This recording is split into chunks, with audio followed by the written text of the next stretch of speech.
from CDCAC, and here are some questions for you from the youth leaders that we collect some questions from them, and also from CDCAC ourselves, staffs. And so Ria, why don't you start with the first questions from the youth leaders? Yeah, from the youth leaders, the first one would be go back to your high school years. What were you planning? A long time ago. Yes. But what were you planning about your life? Can you vision yourself become an elder person from Chinatown? Gosh, that was definitely not something that I was envisioning for myself in high school. That was actually last summer. I went to my 30-year high school reunion, so that just tells you how old I am. You know, when I was in high school, looking forward to college, I wanted to go into international business. That's what I wanted to do. So I'm nowhere near international business, aside from like, you know, purchasing products from international places. No, I didn't necessarily envision a pathway or even a goal to become any sort of elected official. That was not something that I aspired to back then. I mean, I ran for like student government, but that's very different than, you know, running for public office. Interesting. Wow. Okay. Yeah. So the next one would be, how will you plan on making current and future civil education resources and election resources more language friendly and accessible? Yeah, you know, I think that's a very big priority for me. Obviously, for our community, language accessibility means connection to resources that are available. So I'm last year at the budget hearings, it was one of the things that I pushed for a lot. I asked questions about, you know, is your information available in traditional Chinese? Is there language access line availability when somebody calls? I don't have the evidence for it, but I'm convinced that there are a lot of people in our community, because of the language barrier, they don't access services, and that is that's unfortunate. And I feel like, you know, they have every right as a resident of the neighborhood, of the ward, to be provided with these services. So, you know, we make every effort here. You know, one of the things that I have not been able to do yet, but we're working on it right now, is having my newsletter translated into Chinese as well. The timing of when we do it is kind of like right up into the minute. So if we translate it now, then everything is sort of like it's old information by the time it comes out. So we've got to play with some things to make that happen. Yeah, looking forward to. Yeah, so that was language resources, but, you know, educational resources. I'm still very committed to getting this area a high school. Okay. You know, it's something that we really actually need. We have some high school question for you later. Okay, I won't talk about the high school then. Okay. Whatever you want. Yeah, so it comes to the third question. So how do you establish boundaries with your children and create a safe, healthy environment for conversation on mental wellness? With my own children or with children, young people? Like in general. Oh yeah, I mean, look, I'm very open. I'm very comfortable talking about good mental health. I think that culturally, it's not something that I think culturally it's a little taboo. Like, it's not something we really talk about culturally. But I think with social media, it's very important for our young people to be able to have conversations with their parents, or to go to a safe person, right? As a school counselor, a teacher, or somebody that they look up to talk about things that they're going through. We've seen way too much to not pay attention to it, right? So I think creating the spaces and encouraging. So for my part, it has to be beyond having a conversation. So like looking for opportunities to fund programs and initiatives where we can promote good mental health. You know, that doesn't mean that you have to go, you know, bare your soul to somebody, but you need to know that there are resources and that you're not by yourself.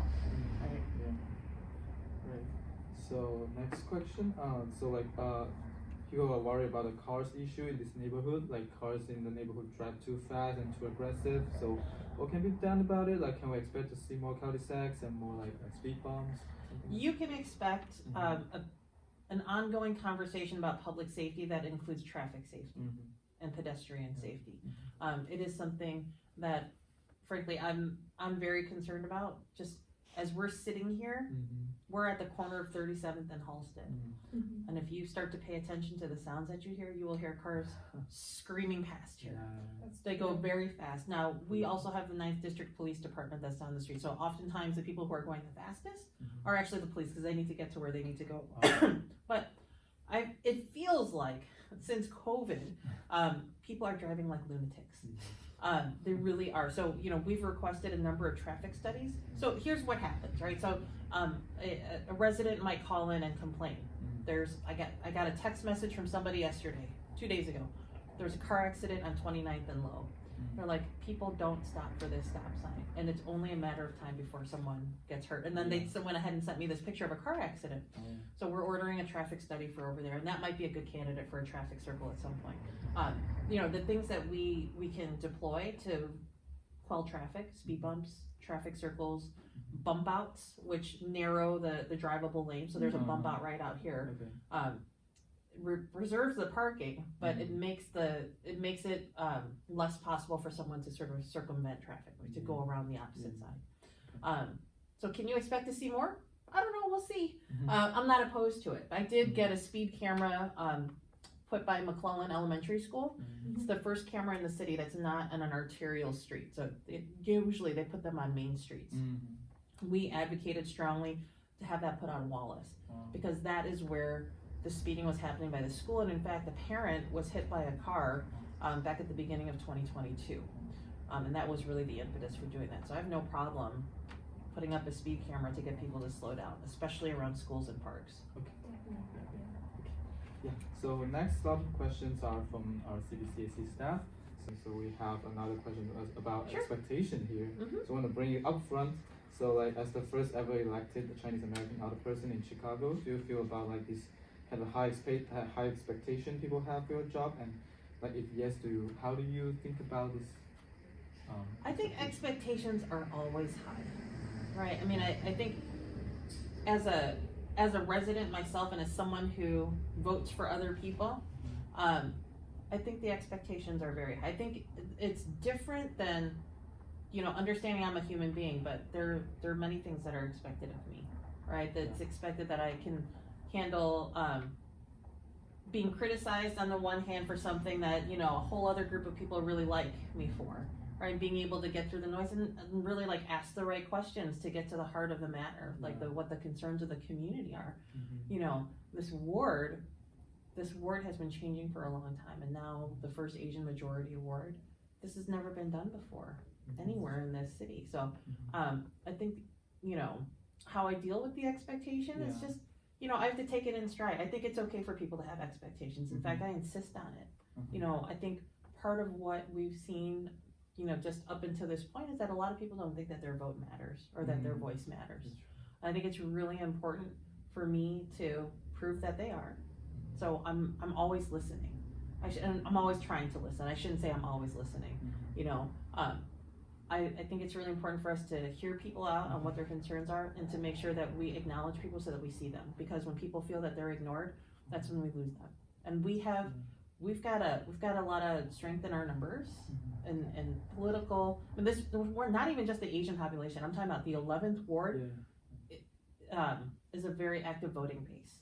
So we outperformed the city as a ward when it came to voter turnout. So people in this community are watching. So like, I have that all the time in my head. I think the part of like managing others' expectations, I try to be honest and straightforward all the time, so that there's not really something I've got to remember. Oh, what story did I tell somebody? If I tell you the truth, it may not be what you want to hear, and I try to preface that all the time, because very often I'm not necessarily in a position to make something happen quickly or make something happen at all. A lot of what an alderman does is connect residents to the right city services. I'll put it to you this way. So can we expect to see the construction of a new high school during your term? How will you promote this project and ensure the rights of the community residents? Okay, I'll take there's 3 parts to that question. I'm hopeful, I really am, that we see the high school in process. Like, I have a 4-year term, right? Even in the best case scenario, when we were talking to CPS last year, if everything went through without a hitch, it would probably be 4 or 5 years before the school opened. Mm. So within my term to see it opened, I can't say that it's going to happen. And I can't promise any of that, right? What I can promise you is that I'm going to continue to be a loud voice for our community to have a neighborhood high school that's a viable option. It's all too often people look at our community, the Asian American community, as a monolith. You know, like we're all the same. That you know everybody is getting perfect scores on the SAT. They're great at math and all of these other stereotypes. Right? That's just not the case. Yeah. I mean, I'm terrible. Well, I'm not terrible at math, but it was not my strength. We need a high school. I'm very committed to that. What am I going to do to continue to make sure that our rights are protected and our voices are heard? We're going to keep doing what we're doing right now, which is you've got a voice now in me in the city council. I'm in a position as an alderman to hold CPS accountable too, to make sure that they are engaging with our community members, that the process is open and transparent.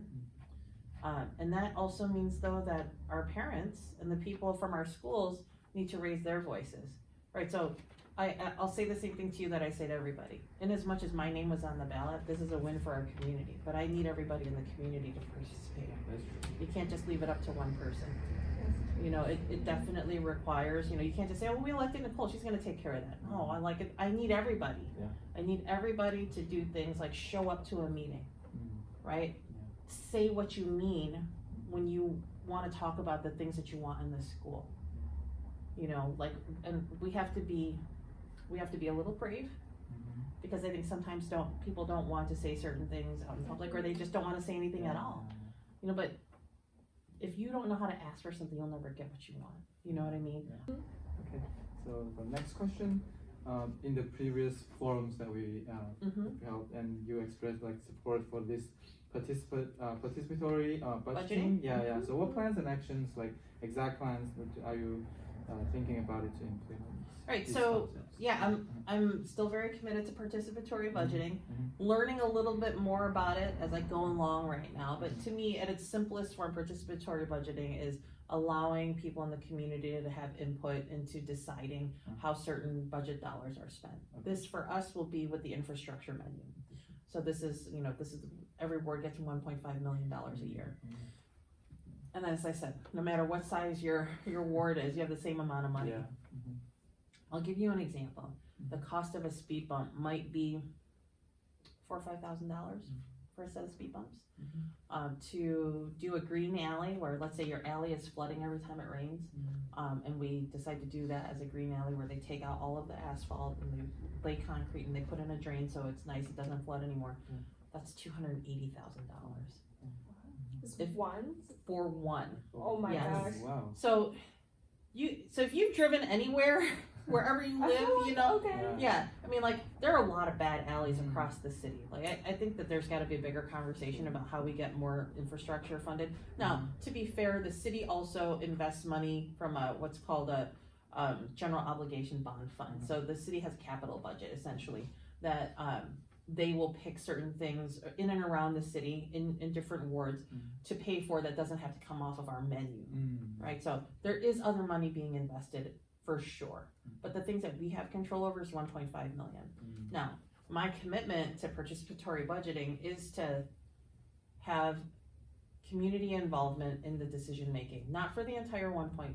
Like that's not realistic, because we've made commitments to other things, and frankly I need to be able to have some autonomy to do that. But I do want other people to be involved, because I want the community to have a better understanding how challenging it is, frankly, to prioritize what gets done where. Right, so we are in May right now, and it's the middle of construction season, so we've already signed off on some things from last year's review of opportunities to fix things, right? So what we're going to do this year is start with a council, like a participatory budgeting infrastructure council, to help us get set up. Because really, when you do this full blown, there will be a budget, and it'll be some dollar amount from the 1.5, and then this committee of people will then look at different projects that we have. So going into the fall is probably the best time for this because that's when we start building the budget for next year. The 11th Ward office is going to be so proud to welcome every resident of the city, of the 11th Ward, especially our Chinese residents. You know, here at the south location, our current office is at 3659 South Halsted. And here, if you've got questions about your property taxes, how to access services from the city for a tree trim, or to get a pothole filled, or to get a new trash can, or if you have a neighbor that is dumping stuff in your trash can and now your trash is overfull and you're worried about getting a ticket. These are all things that we can help you with in our office. We can also refer you to the right resources as well. So part of what we do here is if we can't solve it for you here, we're going to get you to the right place. We're going to make sure that you're connected to, you know, if you've got a property tax question, that you go to the assessor's office or the treasurer's office. One of the things that I'm also committed to is I'm looking to open a satellite office in Chinatown, closer to Chinatown, maybe not right in Chinatown because rent's kind of high in Chinatown.